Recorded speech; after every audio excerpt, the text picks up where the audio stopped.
Bani İsrail qabilasida bir odam 99 ta odamni o'ldirgan ekan. 99 ta odamni o'ldirgan ekan. Bir kuni insofga ketdi-da, o'tirib yig'labdi. Men endi nima bo'ldi ishim? 99 ta odamni o'ldirganman, bekordan bekor. Endi Parvardigorim meni kechirarmikin? Kechirmasdan yo butun umrimda uzoqda o'tarmikin? degan nola fig'onni qilib, afsus nadomat bilan bir domillani uyiga najot so'rab ketdi. Haligi domilla ekanu sal fahm farosatdan yiroqroq ekan. 99 ta odamni o'ldirdingmi? Yo'qol uyimdan chiqib ket. Senga meni uyim harom devoribdi. O'zi bitta kam bo'yatuvdi, 100 ta bo'lib qo'ya qolsin debdi-da, haligi odam o'ldirib yurgan odam jahli tez uni ham o'ldirib qo'yibdi, haligi domillani ham. 100 ta bo'libdi. Yana boshi qatib jahli tushgandan keyin yana bir olim domillani oldiga borib boshqasiga. Haligi domilla ancha ilmga yarasha fahmlik, farosatli odam ekanlar. Aytibdilarki, endi sen bu joyni tark qilgin. Bu yerda tursang odamlar seni taniydi. Masjidga kirsang baraka topkur odamlarda shunaqa qiliq bor. Ya'ni piyanistda endi odam bo'lib qopti, masjidga kelib qopti deb gapirishadi. Alloh insof beribdi demaydi-da. Anu kuni u qiluvdi, yuruvdi, anu ishni qilib yuruvdi, endi odam bo'lib qopti deyishadi.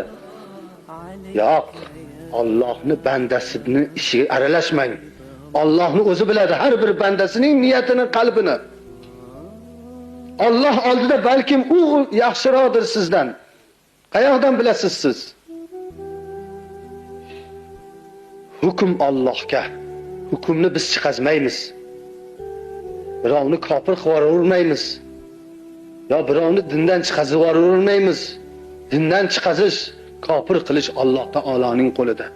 Biz qo'ldan kelgancha o'zimizni tekshirib, ayblarimizni yo'qotishga harakat qilib, qo'ldan kelgan vaz nasihatimizni hidoyatga boshlashlikni harakat qilib yuramiz.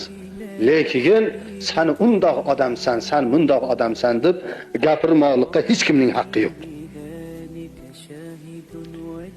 Shunda haligi odam aytibdiki, 100 ta odamni o'ldirgan bo'lsang, bu joydan endi joyingni boshqa qilgin. Mana ikkita shahar bor. Bitta shaharning oti Basra. Yana bitta shahar bor, oti Kafara. Basra shahri shundoq joyki, u joyni shaharning odamlarini ahli jannat deydi.